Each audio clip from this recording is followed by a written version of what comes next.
The playoffs are here, and you can predict the action all the way to the finals with FanDuel Predicts. Predict the spread, the total points, and even the game-winning moments that make the playoffs. Sign up and get a $25 bonus with FanDuel Predicts. Offered by FanDuel Prediction Markets, LLC, a registered futures commission merchant. 18-plus bonus is non-withdrawable and expires 7 days after receipt. Trading derivatives involves significant risk and may not be suitable for all investors. Manage your activity with their consumer protection tools. Restrictions apply. See terms at FanDuel.com/predicts/bonus-offer-terms.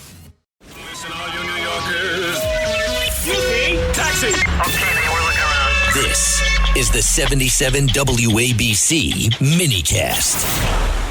And we are back here on Katz and Cosby. So, first of all, we have a next guest can talk about Iran, Israel, so much more. And also, John, because he's the first Iranian to play in the NFL, but he also has his pulse on California. And there's some big races there. Before we go to Iran, let's go to California Do we first. have a California song? California, here I go. Oh, here I go. Here I leave. Yeah, here I leave. You're right. Here I run. How about Here I Run? Oh, my God. Oh, my God. Well, let's go to Shar Pourdanesh, who is there in California. Shar, so fill us in on these races. You have some huge ones. You got some primaries next week, the mayor's race and the governor's. Fill us in. Hi, John and Rita, and thank you so much for having me on. Yeah, it was turned out to be a great race because I don't know if your listeners know about how California runs the governor's race. It's a single primary with all candidates, regardless of political affiliation, all run together. So you could basically have, and then the top two vote getters go into a finals run, and it could be two Democrats, it could be two Republicans, it could be one of each. So initially, we had Tom Steyer, we had Swalwell, who went down in disgrace, but that was about, if you would have spoken to me about 3 months ago, it would have looked like that those guys would have basically taken votes away from each other. And as a Republican, we were very hopeful that we could possibly get two Republicans past the primaries, but now things have changed a little bit. So what's your gut feeling? What we're asking is opinion and gut. My gut feeling is that Steve Hilton's going to make a very strong running. So maybe he'll be one of the witnesses, you think? I believe so, and I think it was Xavier Becerra, who former U.S. Health Secretary. He's bypassed Tom Steyer, and then you had Katie Porter, who's an absolute god awful human being. I don't know if you guys remember that. Yeah, screaming at her assistant, right? Yeah.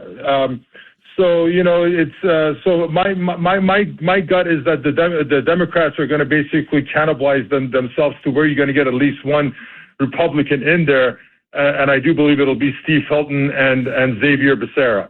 It's interesting. Did you see this? I was watching a clip of Xavier Becerra just a little bit ago, and he was pushing for non-citizens to vote. He was also saying that non-citizens should have health care. I mean, it's like it couldn't be further from Steve Hilton. I mean, it's totally two different directions. Yeah, and you know what? California is just an absolute mess. I mean, I know you guys got your own problems in New York, especially New York City, with your mayor, but California is an absolute mess. The cost of living here, and I'm not talking about like high cost of living in downtown LA. I'm talking about in the suburbs. It's just ridiculous. People cannot afford to stay in California. And for the first time, we had a negative population growth in California, even though we have so many foreigners coming in. So people are leaving California by the thousands and tens of thousands. And affordability, cost of living is a huge issue. And honestly, I think this is a referendum. This election is going to be a referendum on the cost of living and homelessness because, you can't just throw money at issues and expect it to get solved. And at the end of the day, we don't judge the government by their intentions. We judge governments by their results. And the results in California have just been horrible. Absolutely horrible. Judge Weinberg? Sure, good to talk to you again.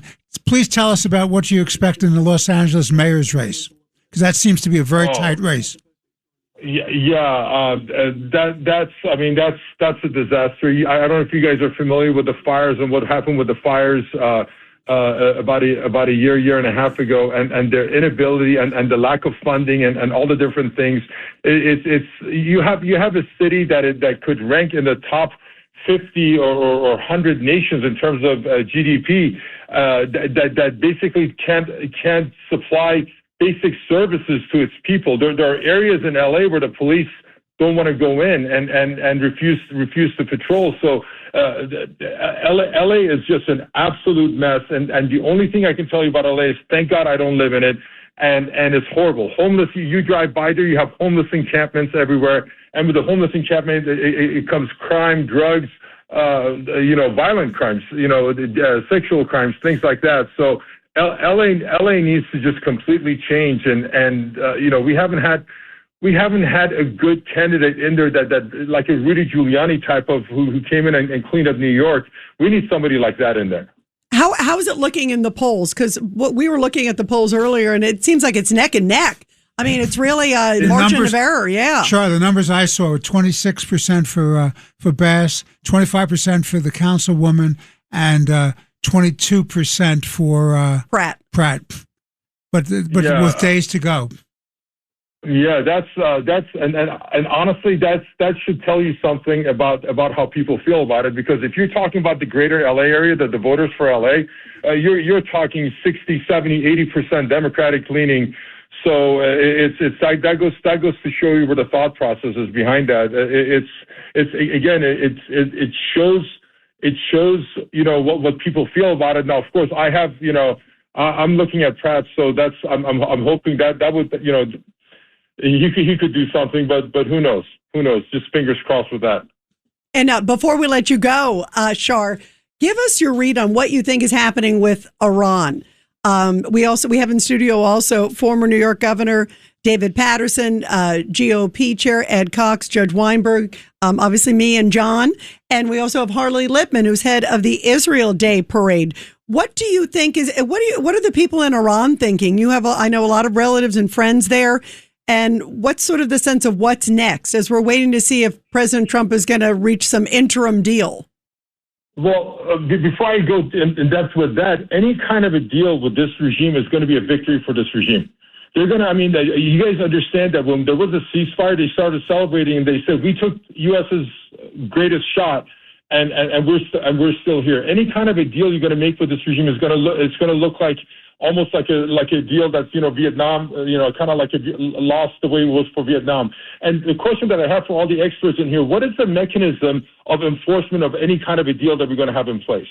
Well, we have three aircraft carriers in there right now. We have all of our forces in there right now. I got news for you guys. Iran is a lot closer to the Strait of Hormuz than the forces of the United States. So somebody explain to me, what is the mechanism of enforcement of any kind of a deal that we reach with this government that we can't trust as far as we can throw them? No, that's a powerful comment. Judge Weinberg, your thoughts? I mean, really, that is the issue. I'm with Shar. Yeah, you can't trust it. We don't even, by the way, we don't even know who's running it. Like they were saying, okay, maybe No, you know who's running it. The Islamic Revolutionary Guard is running it. They're the ones who are running it. Well, they have the guns and they have all the industrial capacity. They own all the businesses. They're running it. Well, and this is so funny. The other day, you guys, they put up a graphic of like the people they think are negotiating. One is the son of the Ayatollah, who's never been seen since the bombing. We don't even know if he's alive. The other is the IRGC head, and then the other is like the Speaker of the Parliament and the president. Yeah, you don't know, right? It's like, and every single one of them are a bunch of criminals. It's like a mafia is running a very wealthy country, and once again, I just don't understand why we even went to the negotiating table. We've had a ceasefire for a couple of months now, and it gave them the opportunity to regroup, reorganize, restock their weapons, and kill more Iranians, and kill their own people. Absolutely. So when did the U.S. government start negotiating with terrorists? And the one thing that these strikes did for Iran, it went from a dual power to where the mullahs and was the IRGC that was controlling the government. Now it's purely the IRGC. So we basically handed the Iranian nation, the rule of the Iranian nation, to an organization that's considered a terrorist organization. And we're going to make a deal with them? To me, it would be a huge mistake. President Trump pulled us out of JCPOA because he said that President Obama gave him billions of dollars, plain full of cash, and it was a bad deal. And now he's going to do a JCPOA 2.0. It doesn't make sense to me. Yeah, let's see where it goes. Who knows? Trump is the master of deflection. Maybe there is some kinetic activity as we've talked about, coming soon. Who knows? Let's hope. I agree with you, Shar. Thank you, Shar, so much. Really great to have you. Thank you. Thank you, Shar. Thank you so much, everyone. Have a wonderful weekend. Keep fighting for America.